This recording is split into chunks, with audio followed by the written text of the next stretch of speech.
taageerayaasha xisbiga mucaaradka wadani ayaa isu soo bax ballaaran ka sameeyay magaalada Laascaanood iyagoo ku soo dhaweeyay khayriyada magaalada Laascaanood gudoomiyaha xisbigaasi iyo wafdi ballaaran oo hogaaminayo waxaana halkaasi ka hadlay mas'uuliyiinta xisbigaasi kala duwan oo dhamaantoodba xusay inay u diyaar garoobaan doorashada waraaqda wadani ku sawirayso farta saari maysaan ahadi baad qaadeen isbeddelku kaasu weeye kaaweeye maaha ha iyo mara midna maaha xisbi walba markuu wax doonayo waxbuu sheegaa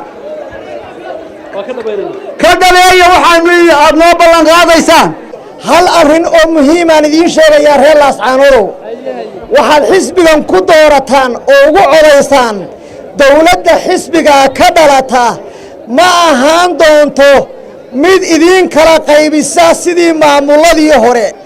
dib laydu ku soo doori maayo wasiirkana dakhliga maanta jira waa ninkaydu kula aanan nuruga kiciyo ku fadhiisiyay war ma beesha solba mid looga kiciyaa baarlamaanka weligood soo haysteenay joogeen kulmiye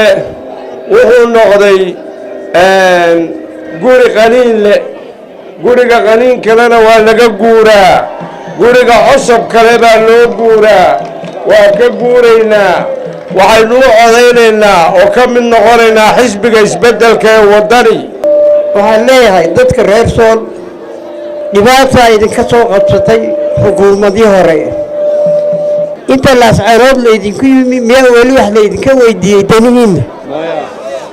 maanta waa laydin weydiinayaa maalinta doorashada ee 13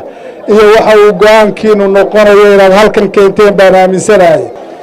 qabiilkii ninkii midayn lahaa madaxweynihii midayn lahaa ayaa maanta ina la jooga ummadda reer Soomaaliland qod bay rabtaa leader mustaqbal madaxdii wadani oo Soomaaliland oo maxaa Soomaaliland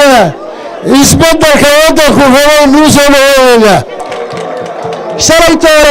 shalaytoona wasiirada ka hadlay waxay dalku marxalad adag ku jiraa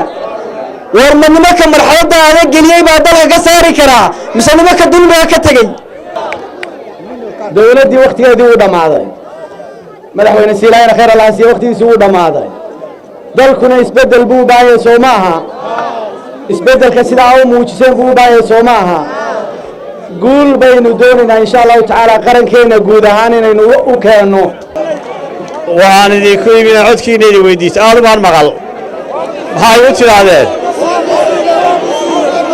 codka waa siiseen insha Allah anna waxaan ballan qaadayaa inaan isbeddelka aad doonaysaan hogaamiyo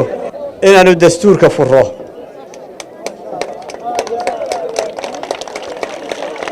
oo aynu Soomaaliland cusub wada dhisano haddii la yiraahdo waxaynu doonaynaa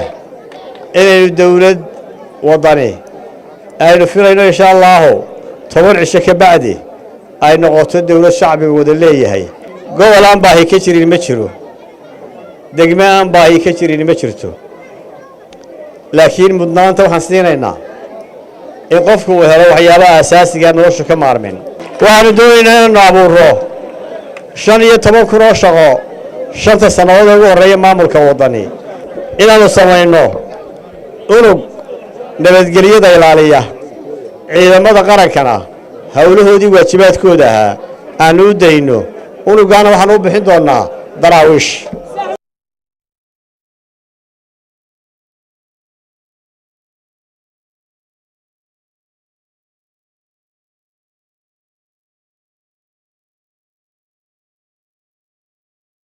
وبرخد عمر أحمد ورباعين تقرن كجمهورية الصوماليلاند Laascaanood